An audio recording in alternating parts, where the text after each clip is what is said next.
Welcome to Lawyers in the House with Motley. Wish you had a lawyer in the family? Now you do. Here's your host, Veronica Waters. Open the door and come on into the house. This is Lawyers in the House with Motley on WSB. I'm your huggable host, Veronica Waters, coming to you from the studios of Atlanta, GA. And who watches Saturday Night Live? Does anybody in here? Right here. Yes, I love Saturday Night. I have for years. One of my favorite characters just left the show, Kate McKinnon, Emmy winner. She's amazing. But it occurs to me as we talk about, recovering from Saturday nights with my coffee here, how much I just love staying up to watch Saturday Night Live and always have. And there was this cool skit, so funny, where she played this 91-year-old grandmother in a nursing home. Oh, yes. And you remember this? And yes. Look at me shaking my head so like her that's relatives, great radio. Her relatives come to see her, and they discover, the G-rated version of this is that they discover she has become sort of a sex symbol with the senior gentleman there. Oh, yeah. Yeah. And so it's so cute. It's so funny. And it occurred to me today because we're going to be talking about nursing homes today. And unfortunately, the stuff that you guys have to deal with is not nearly as funny as 91-year-old Kate and her penicillin shots. No, unfortunately not at all. So we're a lot of us have loved ones in nursing homes, and families put our elders and sometimes younger people in long-term care facilities, these skilled nursing facilities, because we believe it to be a safe place where they can be taken care of around the clock.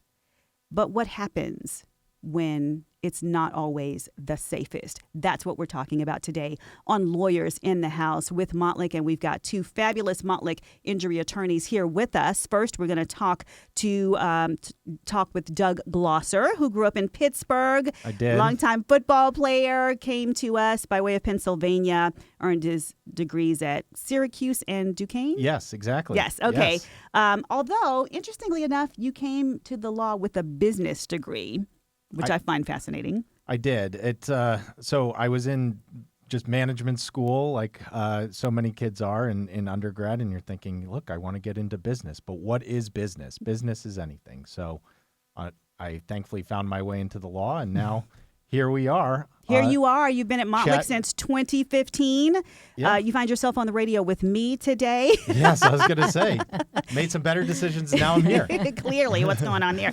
And Doug, known as a really compassionate and empathetic attorney who puts himself in his client's shoes. I try. I really do. Yeah. Because it's tough real world stuff. So I'm happy to be able to try to help a little bit here today. I love it. Lynn Walker was born and raised in Washington, D.C., or as she said when I met her, Washington. Washington with an R. I love that. And Lynn, you are one of two nurses turned attorneys at Motley, which I think is so incredibly cool. Yes. Lynn nursed for a quarter of a century before she decided that she was not going to think about retirement per se, but think about starting up a brand new career in the law. She earned several degrees, University of Maryland, Georgia State, and has become known as a lawyer who is a fierce litigator and also a member of the multi-million-dollar Advocates Club. Yes. Which we know means what, Lynn? Settled a really big case, several really big cases. I love that. And little known fact about these guys. So Doug beat me to the podcast game. Maybe I did, but you're still in it though. With his sports talk show pre-pandemic, and Lynn used to hang up her scrubs and put on stilettos to do competitive ballroom dancing. Yes. How dope is that? Oh, it was pretty good. It was very aerobic and very mentally challenging. And it was really fun, really fun. And apparently Doug did it too. Which I was going to say, it's so cool to find out that Doug did it too. Yeah. Right? Oh, yeah. Yeah. That was a surprise. I was definitely forced to do it. I certainly didn't have the same passion nor talent that Lynn had for it. But my God, you learn something new every day about your coworkers. Maybe we can get you guys to do a little tango, for the video, before the show is over. I guess we have to do something for the social, maybe. Yeah, talk amongst yourselves. We're going to work that out. All right. Seriously, though, abuse and neglect at nursing homes is what we're talking about today. And I love that I have such a great vibe with you because it is such a serious topic. And from everything that I've learned about you, I know that this is something that matters a lot to you both. I think probably for me, I would want to start off with kind of defining what we're talking about when we say abuse and neglect. Those are two different things. Yes. Are they one and the same? No, they're two different things. Okay. So abuse, it would be like sexual abuse that can be from residents or from staff. It would be physical abuse as well from staff or other residents. It could be financial abuse and emotional abuse too. Emotional abuse where they're just really threatening and talking really nasty to the residents, and a lot of that can be seen if the resident kind of withdraws around certain staff or becomes quiet around certain staff. So you really have to look for some of those signs. And then neglect is just, not caring for them properly. Not changing their diapers if they're wearing diapers in a timely manner, not keeping them clean, their clothes, changing their bed linens, things like that, or neglecting their illnesses and not getting them proper treatment, diagnosis, and treatment too would also be neglect. That is that's a lot to unpack, Yes. and I wonder if it's as prevalent as I fear that it is. I say that because I've covered in my career several cases Yes. of nursing home abuse and neglect, and I think although we're talking about how this can happen in facilities, I've seen some cases where it happened at home when a Right. relative was supposed to be taking Yes. care of it. So, what jumps out at you, Doug? Like, what's the overarching theme here Sure. that we should start off with? Sure. So whenever you're talking about nursing homes, the thing that I thought was so interesting about this topic is unlike some of the other fields of law that we work in, such as auto accident cases or anything, you can't really do anything about somebody rear-ending you. But you can do something ahead of time to help protect your loved ones from being in a bad situation. And that's kind of what we hope to impart here. There's so many things that you as a family member can do to help your loved one because they are in necessarily a vulnerable situation by being in a nursing facility or a personal home facility or anything like that. So as a family member, there's some practical things ahead of time that you can do to try to best take care of your loved ones. And unlike some of the other situations in life, it's something you can plan for. Let's talk about what it looks like on the ground, real time, Sure. when we're discussing abuse and neglect. Lynn, you gave us some sort of general examples. I've got some data here about from the Atlanta Long-Term Ombudsman Program. 44% of nursing home residents reported being abused by staff. 48% reported they were treated roughly. And almost 4 out of 10 said that they had witnessed abuse of a fellow resident. Those are scary numbers. Yes, very, yes. And the issue is a lot of these residents also aren't able to really verbalize or tell anybody, or they fear retaliation from the staff, or they're told, don't tell, be quiet. So nursing home residents they remind me of when I worked in the NICU with little babies too. I mean, the people that have no voice, the people that are the most vulnerable. So as Doug was saying, it's really up to the family to keep an eye and to look for signs and symptoms of things that might be going on and to try to talk to them if they're able to communicate, but to just keep your eye on it. Right. Lynn, you spent a lot of time on the ground dealing with patients. I'm glad you mentioned that. What are some of these big challenges? That it's in some ways it might feel like a thankless job. Am I wrong? Working in a nursing home, Yeah. you mean? The big challenges are the fact that they're medically compromised. They are mentally compromised. It's very, very hard.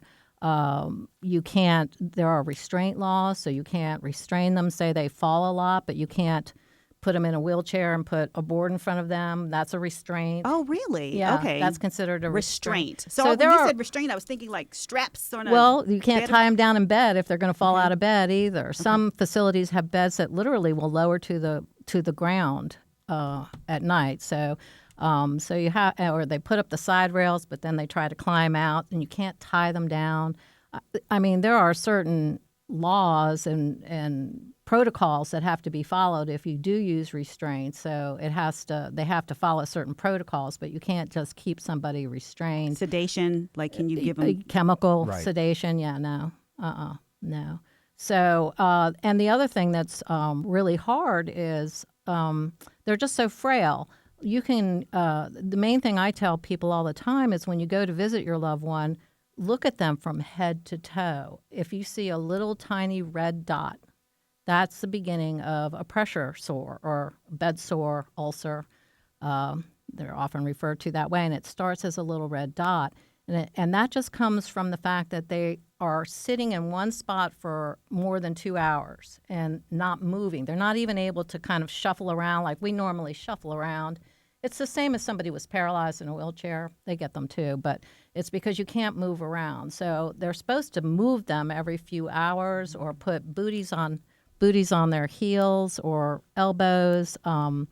Egg crates on the mattresses sometimes, air mattresses, but it's very difficult because their skin is so, Sort of delicate. at that delicate, age. yeah. And it'll go from a little red dot to you'll go back the next day and it'll be a hole. Wow. It's very fast. That And- is so shocking and yeah. it's so and scary. Bed It's- sores are one of the most, I would say, the most common, along with falls. Is- Bed sores and falls. Falls. Okay. I What would do- say. What do you see, Doug? What do you see? I would say it's a lot of the bed sore stuff. It's a lot of the falls. The one thing that I think is important to highlight is when we're talking about these cases is sometimes it's not necessarily the staff or anybody doing something bad. These types of situations present even when people are doing the best that they can. So, for example, during the pandemic, we saw a lot of places were understaffed, for Yes. example. And that continues today. Right. So, like what Lynn was saying, it is on us as family members of our loved ones to also take an active role in their care, because even when somebody is doing the best that they can, there's still bad things that can happen, right? So it's not always just bad. Sometimes it can be people doing the best, and you still need to be on the lookout for these types of things because, like Lynn said, from a practical standpoint, in terms of trying to prevent somebody from falling or anything else like that, the law doesn't always have your back, so to speak, to say, yes, do these practical things that we would think would be, just a everyday thing. If somebody's having balance issues, just give them some stability, or if somebody, is having a lot of involuntary movements, let's say, keep them in bed or something like that. Because that's a big thing that we see is people have, seizure problems or anything else like that. And they have these seizures and they fall out of bed and hit their head. Right. And sometimes we see these things and you're like, this is so horrible. How could something like this happen? How could something Right. like this happen? And that's what we need to get into next. Warning signs, what to look for, how and when to look for them. We're talking to Lynn Walker and Doug Glosser on Lawyers in the House. I'm Veronica Waters. Be right back. Welcome back to the house, Lawyers in the House, with me, your host, Veronica Waters, and Doug Glosser and Lynn Walker, injury attorneys from Montlick, talking about nursing home abuse and neglect.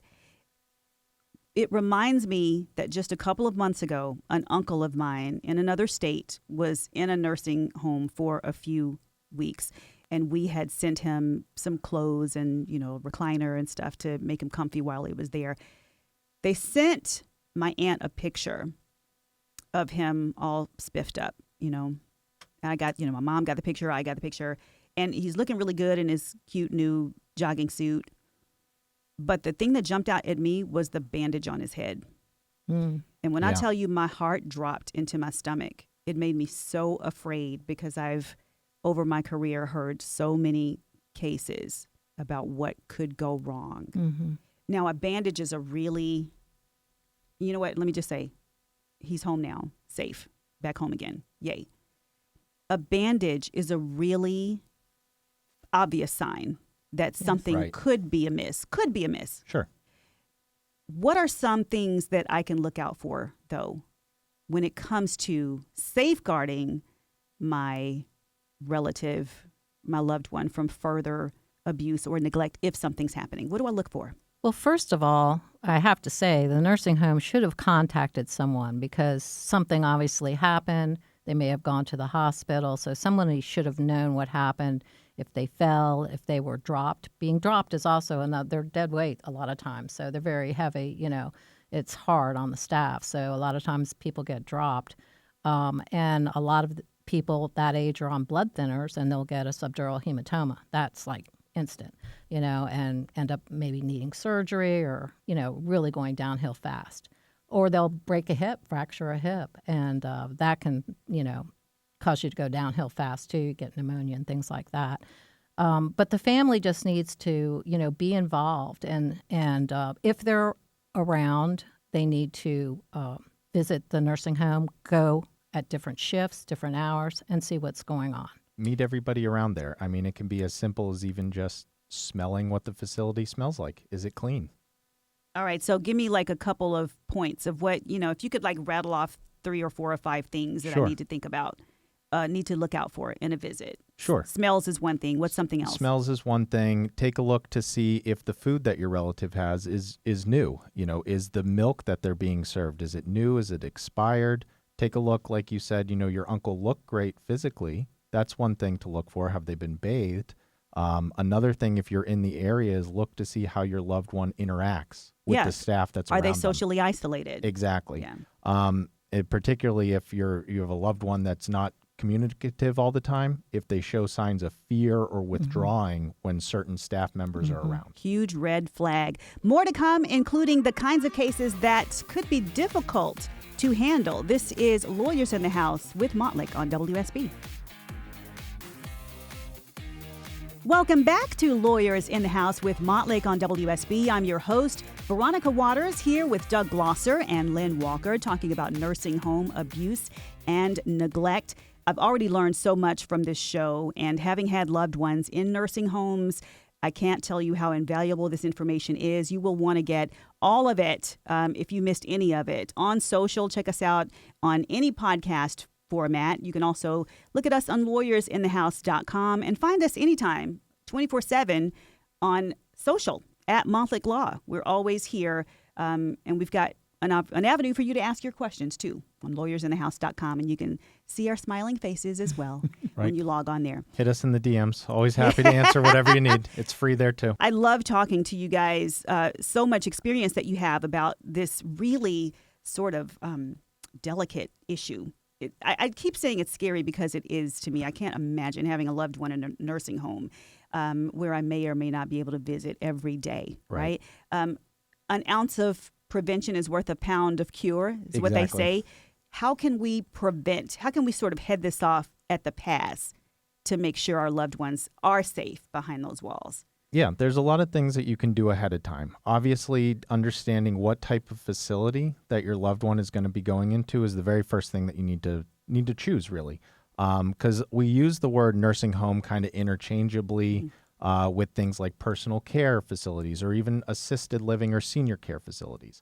So with these different types of places, there's different things, both medically and even legally, that the staff can do for your loved one. So wow. So at like a skilled nursing facility or a nursing home like we've been talking about, they're going to render more medical care than they would at, say, an assisted living facility or a senior care home. So understanding your loved one's needs, number one, it may seem a little bit obvious, but it really is a big thing. From there, there's a couple of different things that you can do to make sure that you're selecting the right nursing home or the right personal care facility. You can Google a lot of these things because a lot of these places are nonprofits. So when you're a nonprofit, you have to report certain statistics, even how much the administrators are making. So we've seen a lot of reports on television about, financial abuse within the nursing home system.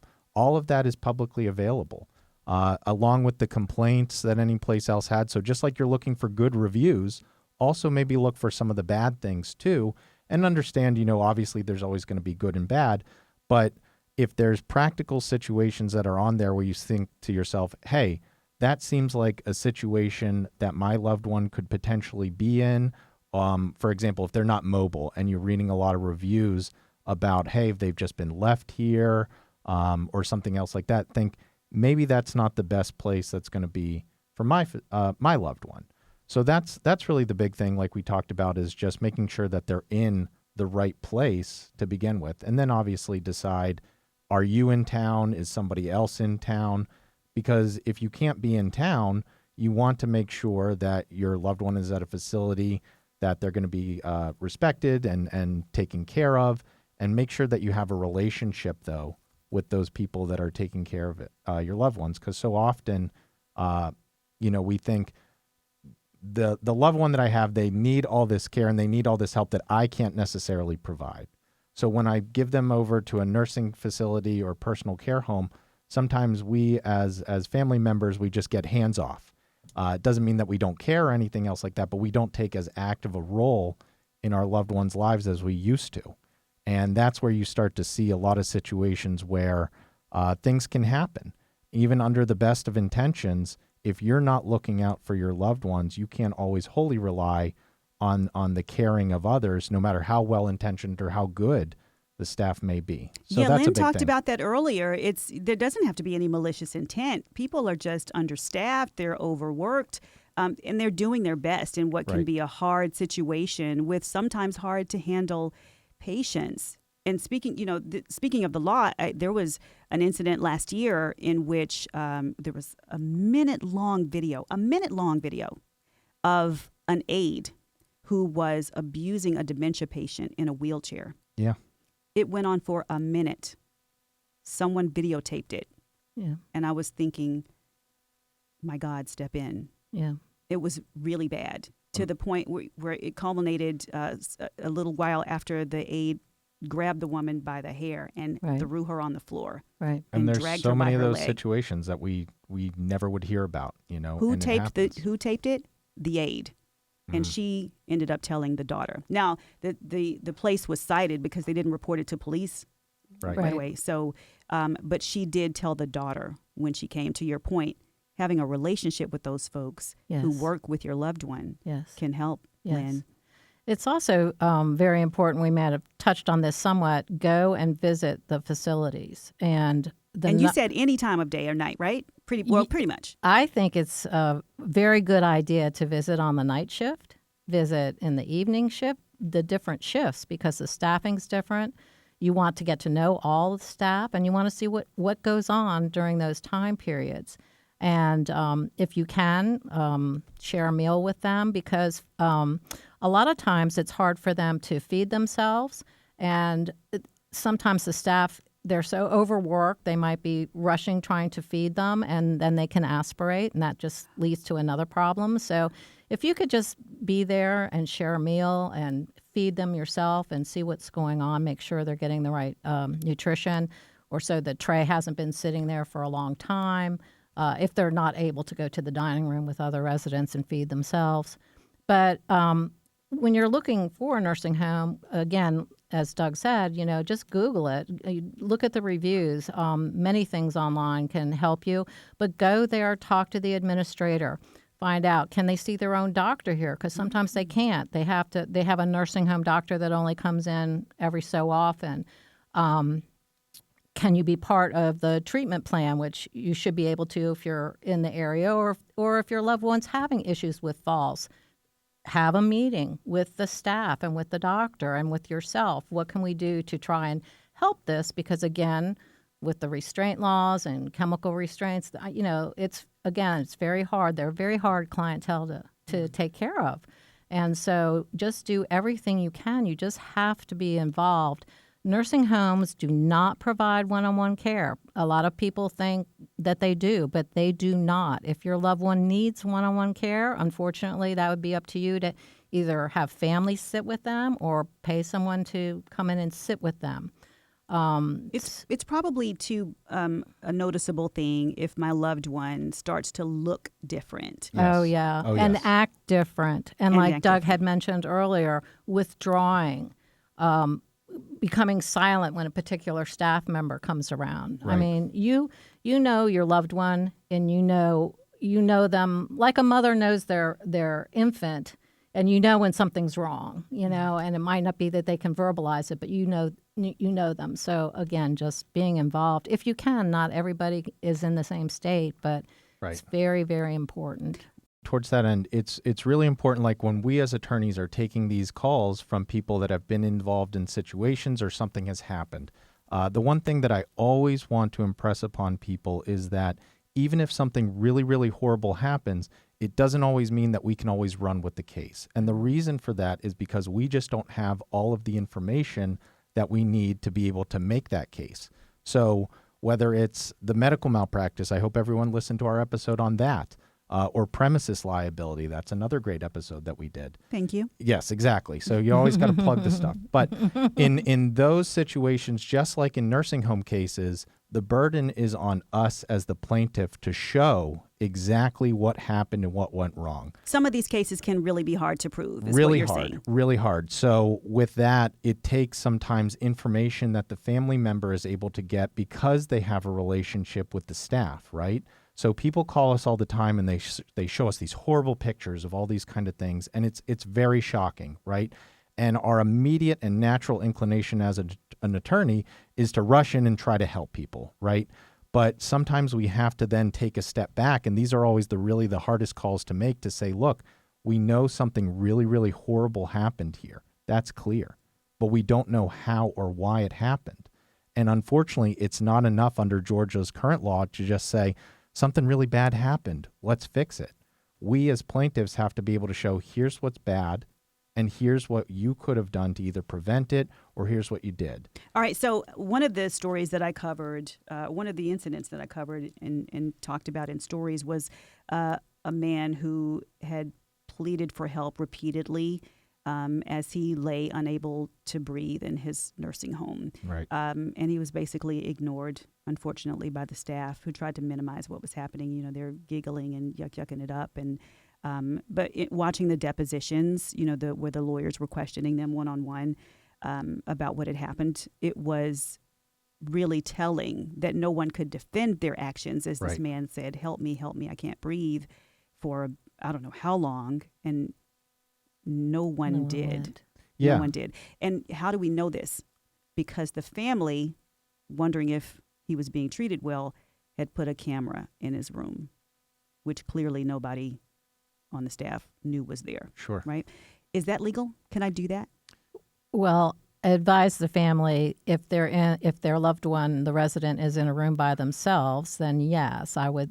You could do that, but there's HIPAA laws, and everybody's entitled to their privacy and their medical privacy. So you can't just have a camera if there's someone else that's not your relative. What if I can angle the camera so that Probably, anybody else- but it would depend upon, every state has different laws too about things like that. So you'd have to look into that depending upon what state they're in. But you cannot be recording other residents. Yeah, it's different from like recording. Like Georgia's a one-party state when it comes to recording. Correct. Right. Yes. When right. you're talking That's what about I'm medical talking stuff, about. Yeah. it's totally different. I Yeah. see what you're saying. Yeah. I see what Yeah. you're saying. It's a HIPAA violation. It's a HIPAA It's violation. their private, and it invades the other person's dignity and privacy and medical information. And All of this to Yeah. say there's nothing better than just being there and being involved. And that's ultimately, I think, what's going to, number one, help us, help families, but number two, and even better, maybe just prevent this situation from even occurring in the first place. and learn the staff's names. Write down their names. Who did you talk to? Who were you concerned about? Look up the rules and regulations for the type of facility that your loved one is in. Read through them. That'll give you a good idea of what they're bound by the rules and regulations of the state for the facility. A violation of those rules and regulations isn't an automatic slam dunk negligent, but it certainly helps your case. There is somebody out there who Yes. can advocate for you Yes. if you find yourself with questions or, God forbid, with personal injury on behalf of one of your loved ones. That's my little nugget of a tease for you, because the Motley closing argument is coming up next with Doug Glosser and Lynn Walker. I'm Veronica Waters. Stay with us. Welcome back to the House. Lawyers in the House with Motley on WSB. I'm your host, Veronica Waters, here with Motley injury attorneys Doug Glosser and Lynn Walker, talking about nursing home abuse and neglect. You've been waiting for this all hour long. So without further ado, the Motley closing argument. Sure. So the first thing that I want people to take from is the ombudsman. Funny name, but very important job. So ombudsman is the person that is independent from the skilled nursing facility or the nursing home that you can go to with any complaints, concerns, questions, and their information has to be posted, generally right in the front, maybe by the front desk.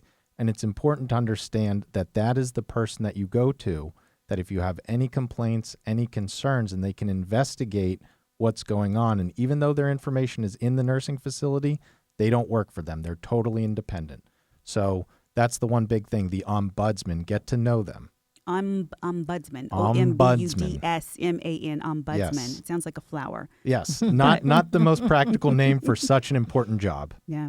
Well, the second thing I would say is when you're looking at the facility, review their paperwork and look at the contract. And if it has an arbitration clause in it, you may want to ask if you can refuse to sign that, because it makes it so that you cannot file a lawsuit and have a jury trial. That's incredible. So something I could sign at the beginning could protect the skilled nursing facility, but not my loved one in the long run? Correct. I feel it's more for their protection. It's very expensive to go that route, and a lot of times it can be binding arbitration, which means the arbitrator has the final say. It's not that they shouldn't be a neutral arbitrator, but it just takes away a lot of your personal rights, and it's very expensive and sometimes almost prohibits the ability to just bring a case. Doug and Lynn, what are some of the cases that seem difficult, if not impossible, to handle? Well, I would say cases where the loved one, the family, never went to see their loved one, and they were in the area where they could do that. And so they never visited, had nothing to do with them, and the only time they got interested was when something happened and they wanted to file a lawsuit, because that will come out if you get to your jury trial, and the jury will not like that. And regardless of how horrendous the situation might be, you might not get a verdict at all in your favor, because they look at you as that's the only thing you wanted from this loved one was when they got hurt. Now you're trying to get some money, but you never visited, you never cared. Why should I believe that you care now? Two attorneys who do care, Lynn Walker and Doug Glosser, Motley injury attorneys, here on Lawyers in the House with Motley. Make sure you catch us on all avenues social at Motley Law. I'm your host, Veronica Waters. We will see you next time.